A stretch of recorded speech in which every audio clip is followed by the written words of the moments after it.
Alright mga kawan, good afternoon Luzon, Visayas, Mindanao, Metro at Mega Manila. Hello sa mga kawan natin na nakatutok ngayon sa iba't ibang tahanan nila. Siyempre, hello sa inyo sa iba't ibang lugar man kayo ngayon, nasa opisina, trabaho at siyempre sa mga namamasada natin dyan at super. Hello sa inyo mga kawan. It's a beautiful day today. It's Tuesday mga kawan. Sabi nga daw nila kawan, kapag Martes, nako araw to ng mga marites kawan. Martes, araw ng mga marites. Anyway mga kawan, hello muna sa inyong lahat. No, oras na naman natin para makipagkwentuhan at kulitan habang ikaw ay nanananghalian, no? Kamusta kawan? Tuesday pa lang ba? Bad trip ka na kagad kawan, no? Pagod ka na kagad, no? Hirap ka na ba kagad sa buhay mo kawan? No, hindi mo na kayang ituloy pa hanggang Friday, no? Nagkakaroon ka na kagad ng sakit. Okay lang yan kawan, talagang ganyan, no? Lalo na kapag alipin tayo ng salapi, kailangan natin kumayod ng kumayod. Yun talaga yun.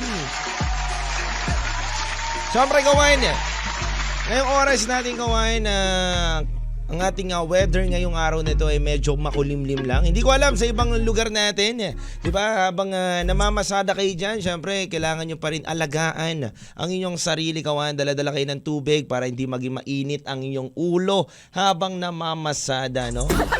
Kadalasan, mainitin ang ulo ng mga tsuper no, nang iiwan no? Mahilig mang iwan yan, lalo na kapag punong-puno na sila o kaya hindi nila alam na meron pa pala silang pwesto pa, no, nang iiwan. Kadalasan naiiwan ako niyan, sumasabit na lang ako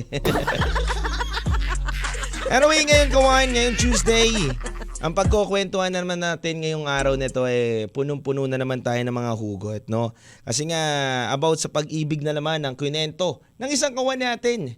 Nako, alam nyo kawan na sabi nga daw nila, magmahal ka daw ng tama, magmahal ka daw ng sapat, magmahal ka daw ng sobra-sobra, pero kapag nakakilala ka nga daw ng taong hindi marunong makontento, baliwala lang din daw ang lahat. No? Totoo ba yun? Naniniwala kayo doon kawan?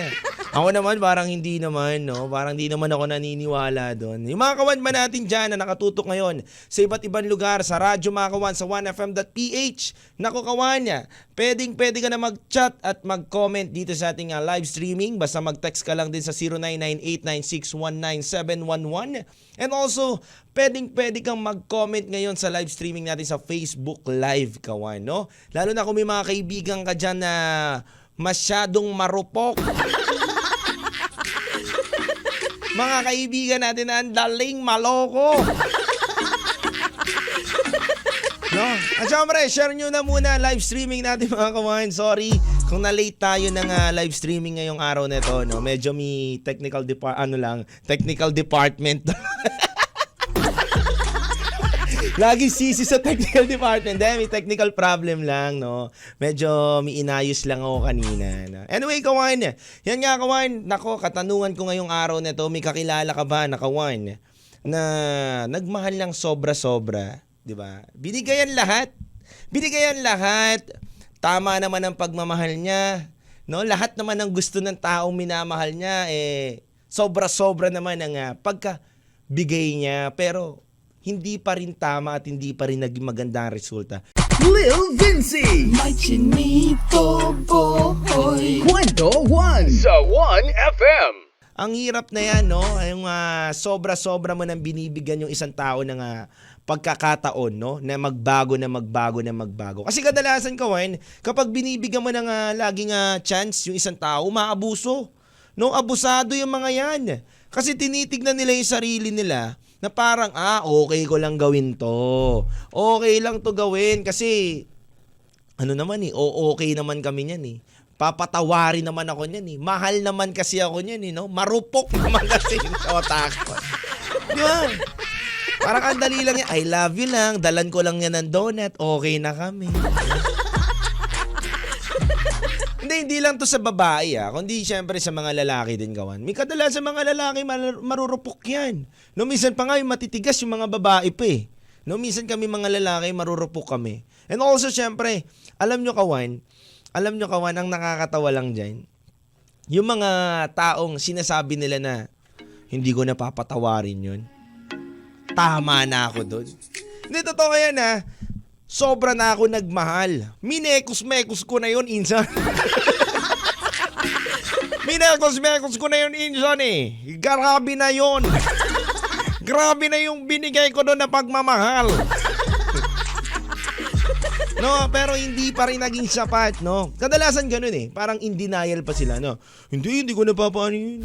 Hindi ko na mamahalin yun. Ayoko na yung manloloko. Hindi na makakatapak muli yun dito sa piling ko, no? Sa hinagap ng mga nakikita ko to, hindi ko na talaga muli pang babalikan yun. Sasabihin niya pa sa best friend niya, nako best, yun, hindi ko napapatawarin yun. Siyempre yung best friend, makakapagsabi ng masama dun sa isang taon, best, alam mo wala talagang kwenta yan. Una pa lang talaga, hindi ko na talaga gusto yung tao na yan eh. At the end of the day, kawan, magkaaway yung mag-best friend, nagbalikan yung mag-shota. Totoo yun ha. Kaya kayong mga best friend, wag kayong masyadong payo ng payo sa mga kaibigan ninyo. Kasi kadalasan marurupok yung mga yan, bumabalik lang din sa jowa nila. Kaya lang din na masisira. Tsaka kadalasan ito kawan ito lang, punta ko lang ulit dun sa topic natin. Na nagmahal naman ng tama, nagmahal naman ng sapat, pero mali pa rin ang kinalabasan. Hindi pa rin naging tama ang kinalabasan. Tingin nyo kawan, no, kung tatanungin ko lang kayo, bakit kaya nagiging ganun, no? Nasapat ka naman magmahal, totoo ka naman magmahal, pero bakit tayo dinadala sa maling tao? 'Di ba? Bakit kaya tayo dinadala doon sa taong sasaktan tayo kahit alam naman natin ang intensyon natin tama naman? 'Di ba? Minsan nga kawan, comment nga kayo kawan, no, minsan doon napapaisip din kayo na maayos naman intensyon ko. Hindi naman ako manloloko. Hindi naman ako mananakit ng puso ng iba. Pero bakit, 'di ba? Bakit napupunta ako doon sa maling tao?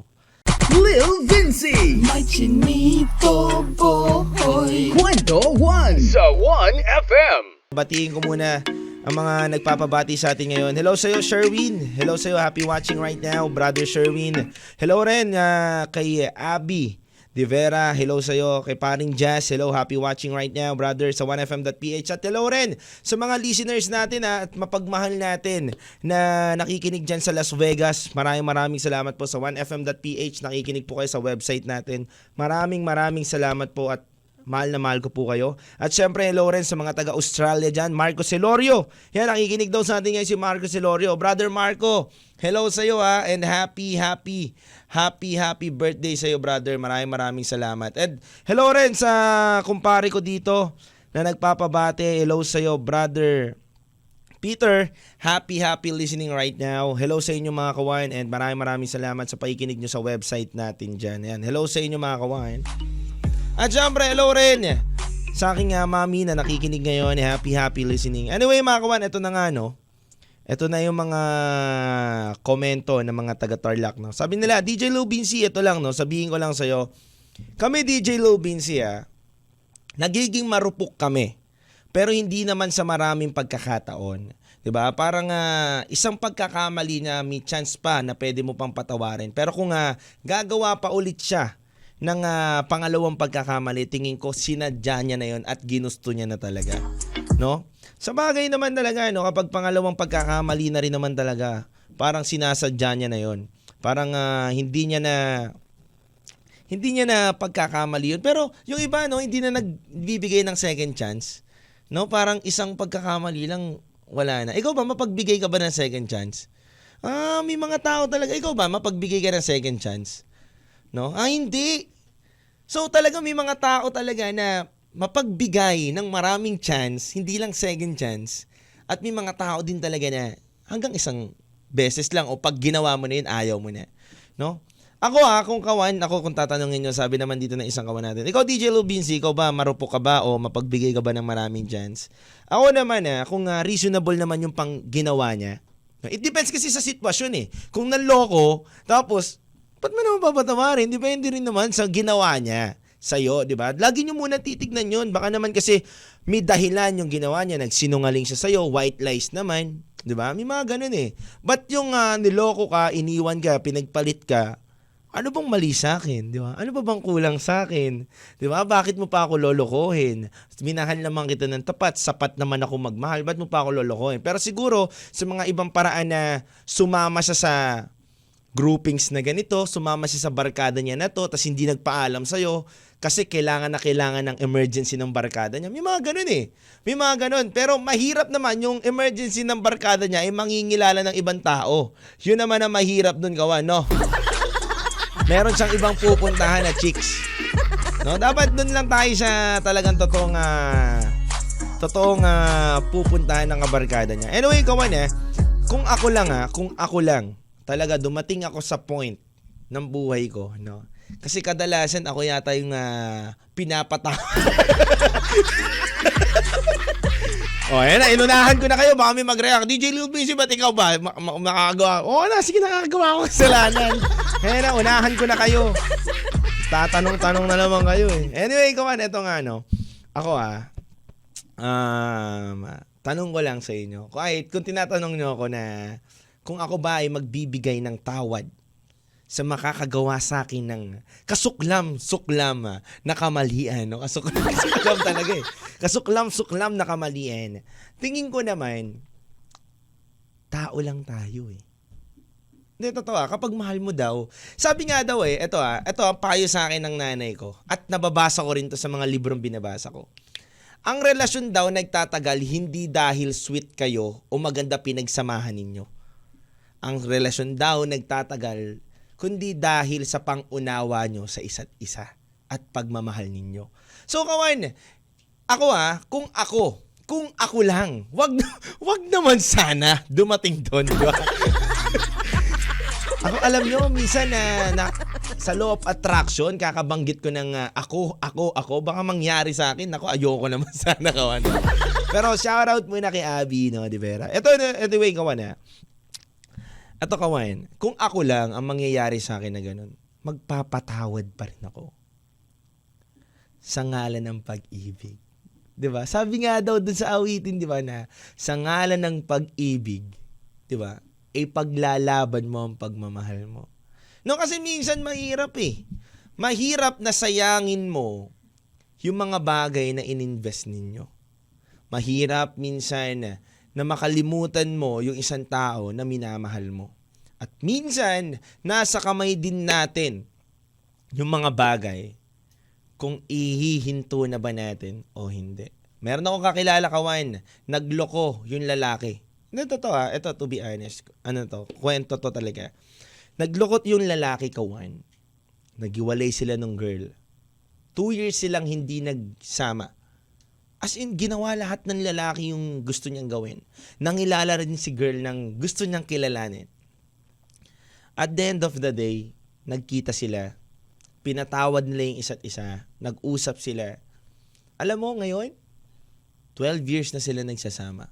And nagulat ako dun sa kwento na minsan pala kailangan mo rin magpatawad para hindi na humaba yung hindi nyo pagsasama. Kasi marami rin mga kawan ngayon na nakikinig sa atin na nagkamali din yung partner nila pero pinatawad nila at still maganda pa rin ang relationship nila ngayon. Minsan kailangan mong magpatawad. Para lang sa akin, kawan, hindi tayo lahat pare-parehas. No, hindi tayo lahat pare-parehas. Minsan, kailangan mong magpatawad sa ngalan ng pag-ibig at sa ngalan ng pag-unawa mo sa tao na yun. Pero nasa sayong mga kamay at nasa sayong desisyon kung handa ka bang magpatawad doon sa mga nagawa niyang kasalanan. Hindi pagiging tanga ang pagpapatawad o pag-unawa sa pangyayari. Diba? Para sa akin, kawan, hindi ko masasabing marupok talaga, no? Kadalasan lang kasi tinatawag ng taong marupok. Hindi ba pwedeng inunawa niya lang? Diba? O, inunawa niya lang sa 4 na beses na ginawa.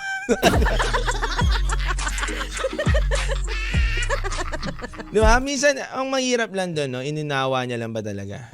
No? O hindi, no? So, nasa sa inyo yun, kawan. Lil Vinci. May chinito boy. Kwento 1 sa 1FM. Alright mga kawan, we're back again. Oras natin ngayon, 2:24 PM. Anyway mga kawan, gusto ko lang ipaalala sa inyo sa darating na December 17. Tama ba ako? December 17 ang final na malalaman kung sino ang nanalo. Kawan, no? Tama ba ako? Tama ba ako doon? December 17 ang final natin sa sayawan. December 17, di ba? Pinahaba. Yan. December 17 kawan huwag niyong kalimutan na magpasa po kayo ng inyong mga sayaw sa 1FM dahil may chance kang manalo ng tumataginting na 10,000 pesos, 8,000 pesos, and 5,000 pesos. Dito lang yan syempre sa 1FM kawan At handa na ba kayo kawan na malaman no sa susunod ang inyong entry na lalabas dito sa Facebook page namin. And also kawan lagi lang kayo maging updated and follow nyo po ang 1FM Facebook page and Radyo Pilipino para mas marami pa po kayong content na mapanood dito sa 1FM. Anyway kawan, once again, Lil Vinci in the house at maraming salamat po sa panonood ninyo dito sa 1FM. At lagi kong sinasabi sa inyo na sa bawat awitin na napapakinggan natin ay meron tayong kwentong mapaghuhugutan. Ayan, nasa na ba? No? Ayan, kailan daw ba yung 16? 15? Ayan in-extend ko pa 17. Hanggang 15 lang pala mga kawan. So kung may chance kang manalo ng 10,000 pesos, 8,000 pesos at 5,000 pesos. Basta galingan mo lang ang step na gagawin mo, 3 to 5 person o masigit pa. Pwede, kawan. So nasa sa inyo na yan kawan kung ano bang gagawin ninyong technique o dance step ng 1FM jingle. Mga kawan, maraming salamat sa inyo. Keep safe always and God bless you. Dito lang yan sa 1FM. Once again, Lil Vinci. Taga-kwento nyo dito every 1 to 3 PM, Mondays to Fridays sa 1FM 1 lang yan. Kwentuhan na! Kasama ang iyong Chinito Boy, Lil Vinci. Araw-araw, 1:00 ng hapon, dito sa 1FM. Kwentuhan na!